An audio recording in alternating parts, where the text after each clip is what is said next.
Paixão pelas Almas de Oswald Smith, capítulo 3. O capítulo 3 tem por título Parto de Alma. Podemos ler em Isaías 66:8: Pode uma nação nascer num só dia, ou pode-se dar à luz um povo num instante? Realmente esse é o elemento mais fundamental da obra de Deus. Pode nascer um filho sem dores de parto?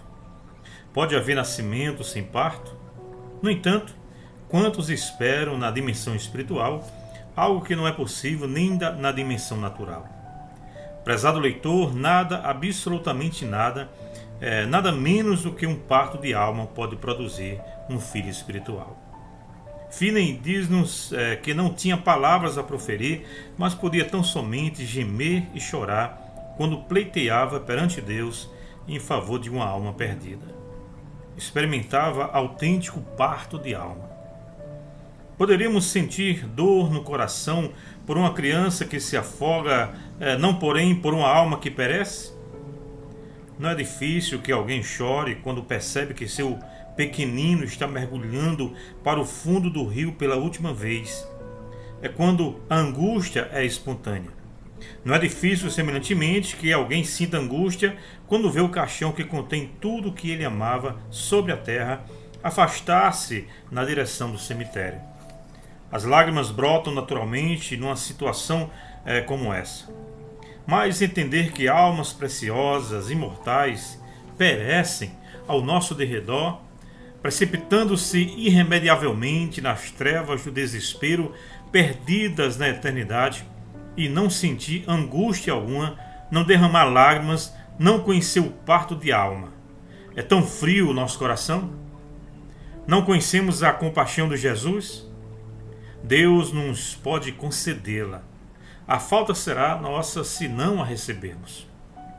Jacó, como você deve estar lembrado, passou pelo parto de alma até vencer. Mas quem está agindo assim hoje? Quem está passando pelo parto de alma em suas orações? Muitos cristãos, até mesmo entre os líderes evangélicos mais espirituais, contentam-se com passar alguns minutos diários de joelhos para se ensoberbecerem a seguir pelo tempo que dedicam a Deus. Aguardamos resultados extraordinários, verdadeiras maravilhas, milagres. Sinais e maravilhas acontecerão, mas somente mediante esforços extraordinários no terreno espiritual.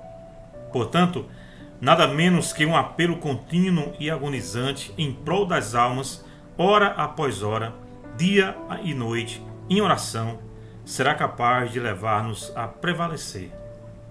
Por conseguinte, ponham vestes de luto, ó sacerdotes, e pranteiem, chorem alto. Vocês que ministram perante o altar, venham, passem a noite vestidos de luto, vocês que ministram perante o meu Deus, pois as ofertas de cereal e as ofertas derramadas foram supridas do templo do seu Deus. Decretem um jejum santo, convoquem uma assembleia sagrada, reúnam as autoridades e todos os habitantes do país no templo do Senhor, o seu Deus, e clamem ao Senhor. Joel capítulo 1, versos 13 e 14. Ah, é verdade, Joel sabia o segredo. Nós também. Ponhamos de lado tudo o mais e comecemos a clamar ao Senhor. Lemos nas biografias de nossos antepassados que se mostraram mais bem-sucedidos na conquista de almas que oravam em segredo durante horas a fio. Fazemos então uma pergunta. Poderemos obter os mesmos excelentes resultados sem seguir o exemplo deles? Caso não precisemos orar tanto, provemo-lo ao mundo. Descobrimos um método superior. Caso contrário, em nome de Deus, comecemos a seguir aqueles que, pela fé, com paciência, tornaram-se herdeiros da promessa. Nossos progenitores espirituais choraram, oraram e agonizaram diante do Senhor em favor dos ímpios, visando a salvação deles, e não descansavam enquanto os pecadores não fossem feridos pela palavra, que é a palavra de Deus. É a palavra do Senhor. Esse é o segredo do êxito retumbante dos gigantes espirituais do passado. Quando as coisas ficavam paralisadas, eles lutavam em oração até que Deus derramasse de seu espírito sobre os homens que, como resultado, se convertiam. É o que nos diz Samuel Stevenson. Todos os homens de Deus eram poderosos homens de oração. Somos informados de que o sol nunca surgia no horizonte na China sem encontrar Hudson Taylor de joelhos. Não admira, portanto, que a missão para o interior da China tenha sido tão maravilhosamente usada por Deus. A conversão é uma operação efetuada pelo Espírito Santo e a oração é o poder que assegura essa operação. As almas não são salvas pelo homem, sim por Deus. Posto que ele opera em resposta à oração, não temos outra alternativa além de seguir o plano divino. A oração movimenta o braço divino que põe o avivamento em ação. A oração que prevalece não é fácil. Aqueles que têm travado conflito com os poderes das trevas sabem que ela é difícil demais. Paulo escreveu dizendo que a nossa luta não é contra os seres humanos, mas contra os poderes e autoridades, contra os dominadores deste mundo de trevas, contra as forças espirituais do mal nas regiões celestiais. Efésios 6:12. E o Espírito Santo ora com gemidos inexprimíveis. Romanos 8:26. Quão poucos encontram tempo para a oração. Resta-lhes tempo para tudo mais, como tempo para dormir e tempo para comer, tempo para ler o jornal e assistir a novela, tempo para visitar os amigos, tempo para tudo que acontece debaixo do sol. Porém, não lhes resta tempo para a oração, a coisa mais importante de todas. Pense em Susan Wesley, que embora fosse mãe de 19 filhos, encontrava tempo para trancar-se em seu aposento 1 hora inteira diariamente, onde ficava a sós com Deus. Meu amigo, não se trata tanto de encontrarmos tempo, e sim de criarmos tempo. E podemos criar tempo se assim o quisermos. Os apóstolos consideravam tão importante o ministério da oração que não quiseram desviar seu tempo realizando os serviços de distribuição de alimentos. Antes disseram: e nos dedicaremos à oração e ao ministério da palavra. Atos 6, verso 4. No entanto, quantos ministros do Evangelho tomam para si a responsabilidade financeira do trabalho? E quantos oficiais da igreja esperam que os pastores se encarreguem de tarefas administrativas? Não é de admirar, pois, que o trabalho espiritual desses pastores tenha tão pouca importância. Num daqueles dias, Jesus saiu para o monte a fim de orar e passou a noite orando a Deus. Lucas 6, verso 12. Esse é o registro bíblico a respeito do Filho do Homem, do Filho de Deus. Ora, se era necessário que ele orasse assim, que se dirá de nós? Medite nisso. O Filho de Deus passou a noite orando a Deus. Quantas vezes isso poderia ser escrito a nosso respeito? Isso explica o poder de Jesus. Qual é a explicação para a nossa debilidade espiritual? Os profetas antigos exortam-nos com todo fervor a que tenhamos uma vida de oração. Ouça o clamor de Isaías. Vocês que clamam pelo Senhor, não se entreguem ao repouso e não lhe concedam descanso, até que ele estabeleça Jerusalém e faça dela o louvor da terra. Isaías 62, 6 e 7.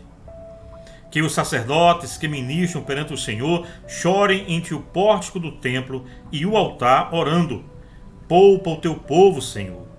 Não faças da tua herança objeto de zombaria e de chacota entre as nações. Porque se haveria de dizer entre os povos: onde está o Deus deles? Joel 2, verso 17.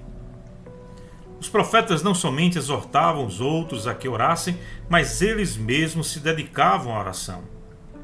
Diz Daniel: por isso me voltei para o Senhor Deus com orações e súplicas, em jejum, em pano de saco e coberto de cinza. Orei ao Senhor, o meu Deus, e confessei. Daniel 9, 3 e 4. E Esdras igualmente brandiu essa poderosa arma em todos os momentos difíceis. e caí de joelhos com as mãos estendidas para o Senhor meu Deus e orei, meu Deus. Esdras 9, 5 e 6. Em seguida lemos a sua notabilíssima oração. O mesmo método foi seguido por Neemias. Quando ouvi essas coisas, sentei-me e chorei. Passei dias lamentando-me, jejuando e orando ao Deus dos céus. Neemias 1 e 4. Essa era semelhantemente a prática seguida pela igreja primitiva. A Bíblia diz que quando Pedro estava encarcerado, a igreja orava intensamente a Deus por ele. Atos 12, 5. E também relata que muita gente se havia reunido e estava orando na casa de João, chamado Marcos, Atos 12, verso 12. E agora, como fecho digno, podemos examinar o registro das relações de Deus com seus servos honrados, ouvindo o que eles têm a dizer acerca do segredo de se obter resultados. Que Deus nos impressione vivamente com a preocupação pela oração e pela súplica que caracterizava aqueles poderosos gigantes espirituais, e que eles infundiam tão grande trabalho de alma. John Livingstone passou a noite inteira, véspera de 21 de junho de 1630, em oração e conferência, pois estava designado para pregar no dia seguinte. Após falar por aproximadamente 1h30, algumas gotas de chuva predispuseram o povo para debandar. Livingstone perguntou se porventura havia algum abrigo capaz de protegê-los contra a tempestade da ira de Deus e prosseguiu por mais 1 hora. Naquela ocasião, houve cerca de 500 conversões. Há alguns anos conheci um ministro do Evangelho que promoveu reavivamentos por 14 invernos sucessivos. Eu não sabia como explicar esse fenômeno espiritual até que vi um dos membros de sua congregação levantar-se em um culto de oração e fazer uma confissão. Disse ele: irmãos, há muito tempo tenho o hábito de orar cada sábado à noite, até depois da meia-noite, pedindo a Deus a descida do Espírito Santo sobre nós.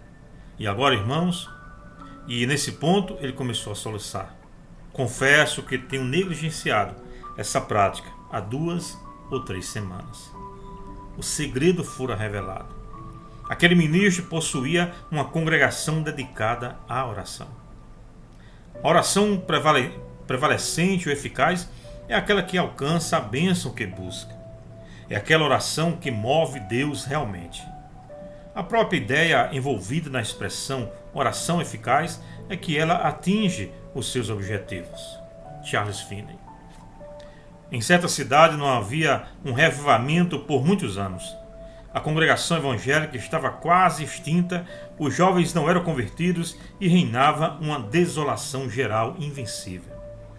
Na parte remota da cidade morava um homem idoso, ferreiro de profissão, tão gago que dava dó ouvi-lo. Estava sozinho em sua oficina em certa sexta-feira, quando sua mente foi inundada por uma preocupação grandiosa com o estado espiritual da igreja e das pessoas impenitentes. A sua agonia se tornou tão intensa que o velho se sentiu induzido a deixar de lado o seu trabalho e fechar a oficina a fim de passar a tarde em oração. Prevaleceu em oração e no sábado visitou o ministro e lhe expressou o desejo de que este realizasse uma conferência evangelística, isto é, um culto evangelístico. Após alguma hesitação, o ministro concordou, não sem antes observar que temia que poucos comparecessem. Marcou-se o culto para aquela mesma noite em uma espaçosa moradia particular. Chegada a noite, reuniram-se mais pessoas do que podiam acomodar-se na casa. Todos estavam silenciosos até que, passado algum tempo, um pecador prorrompeu em lágrimas e pediu que, se alguém soubesse orar, orasse por ele. Seguiu-se outro, e depois outro, e ainda outro ainda, até que muitas pessoas de todas as áreas da cidade se encontravam sob a convicção de pecado. E o mais notável de tudo é que todas assinalavam o momento dessa convicção na hora exata em que aquele homem idoso orava em sua oficina. Seguiu-se daí um poderoso reavivamento. Foi dessa forma que aquele homem idoso e gago prevaleceu e, com o príncipe, manifestou o poder de Deus. Implorei a Deus hoje durante horas nos bosques em favor das almas e Ele nos dará. Reconheço o sinal do Senhor. Esta noite me serão dadas muitas almas. Confio em que a sua seja uma delas. Chegou a noite e sobreveio um poder que eu nunca antes sentira. Clamores por misericórdia ecoavam pelo templo. Antes de terminar o sermão, caí de joelhos com muitos outros a fim de implorar por salvação. Um dos convertidos de T. Collins. Dirigi-me sozinho ao meu retiro entre as rochas. Chorei muito e implorei ao Senhor que me desse almas. T. Collins. Passei a sexta-feira em jejum secreto, em meditação e em oração, rogando ajuda para o dia do Senhor.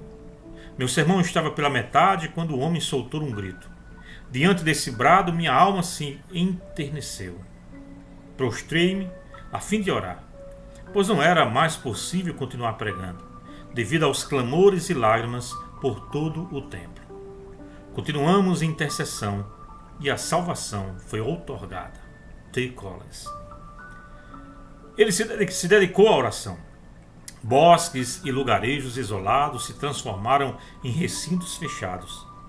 Nesses exercícios, o tempo corria célere. Ele parava em lugares solitários a fim de orar, e o céu vinha ao seu encontro ali mesmo, de tal modo que as horas se lhe escoavam. Fortalecido no poder de tais batismos, ele se tornava ousado para anunciar a cruz, bem como disposto a carregá-la. Charles Finney. Propus que celebrássemos um pacto de orar em nossos aposentos, pedindo o avivamento sobre a obra de Deus. Que orássemos ao nascer do sol, ao meio-dia e ao escurecer, em nossos quartos todos os dias durante uma semana. Depois disso, nós nos reuniríamos novamente para ver o que mais deveríamos fazer. Não foram utilizados outros meios, mas o desejo de oração imediatamente se derramou sobre os novos convertidos. Antes do término daquela semana, soube que alguns deles que, quando tentavam observar esses períodos de oração, perdiam de tal maneira as forças que se tornavam incapazes de se levantar sobre os próprios pés, ou mesmo de ficar eretos sobre os joelhos em seus quartos. E que alguns deles se prostravam no assoalho e oravam com gemidos inexprimíveis, implorando pelos derramamentos do Espírito de Deus. O Espírito se derramava e assim, antes de terminar aquela semana, todas as reuniões contavam com um grande número de pessoas. Houve intenso interesse pelas questões religiosas, na minha opinião, tanto quanto houvera em qualquer outro período durante o reavivamento. Charles Finney. Inúmeras vezes eu vi descer as escadas de manhã, após haver passado várias horas em oração, com os olhos inchados de tanto orar.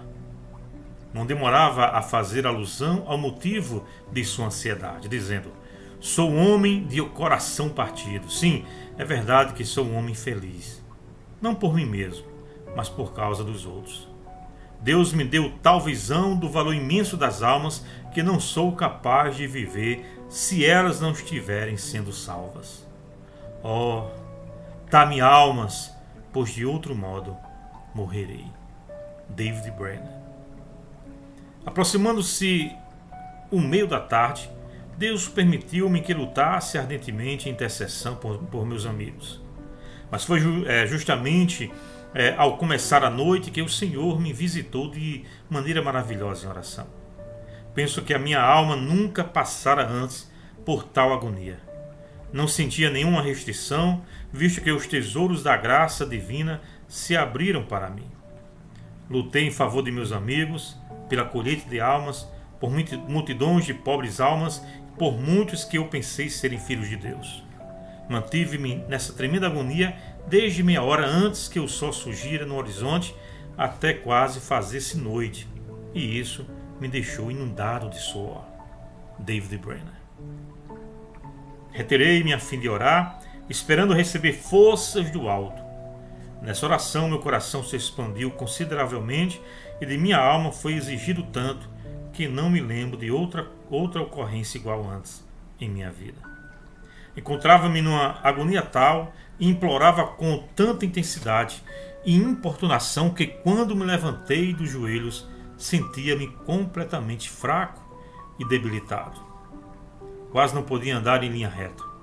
Minhas juntas pareciam frouxas. O suor escorria pelo meu rosto e pelo meu corpo, e a natureza parecia prestes a dissolver-se. David Brainerd. A oração deve fazer parte de nosso trabalho tanto quanto a pregação.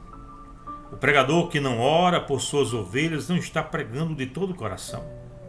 Se não prevalecermos perante Deus para que o Senhor lhes dê arrependimento e fé, provavelmente não poderemos prevalecer perante eles para que se arrependam e creiam. Richard Baxter.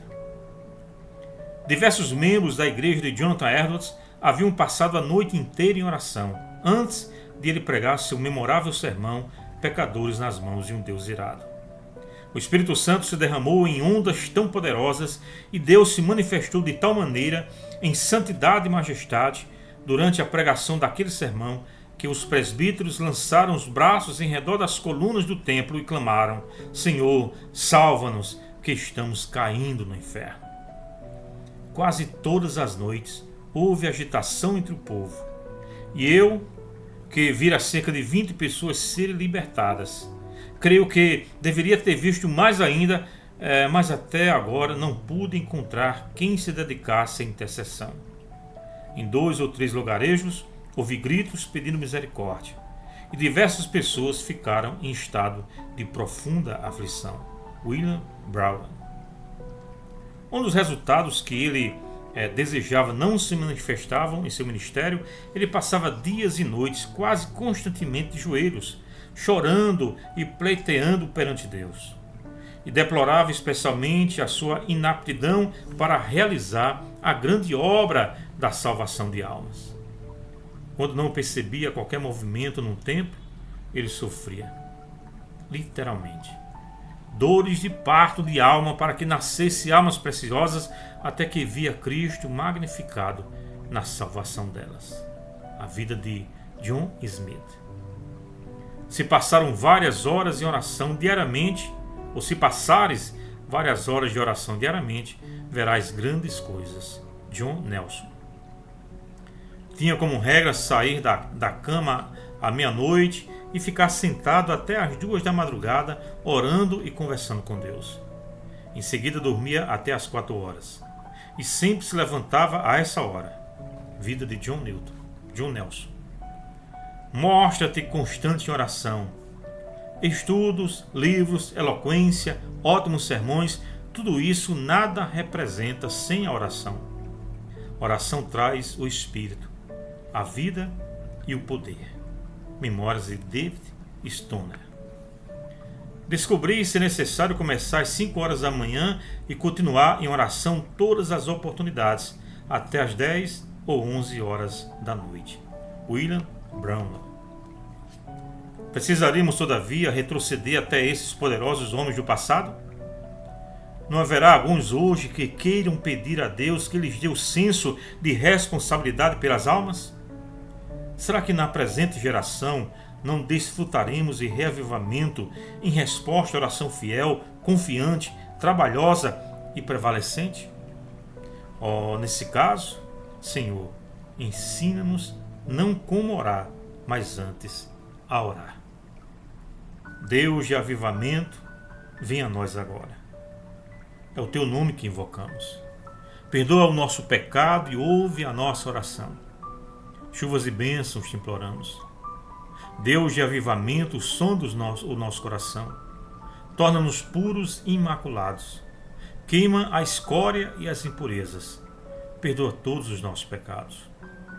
Deus de avivamento, torna-nos para que contigo possamos labutar. Ajuda-nos a orar até que, por fim, teu grande poder possamos contemplar. Deus de avivamento, amor divino, tua alegria em nós vem lançar. Derrama teu Espírito como antigamente. no coração, vem derramá-lo. Deus de avivamento, salva-nos, te rogamos, que não pereça um pobre pecador.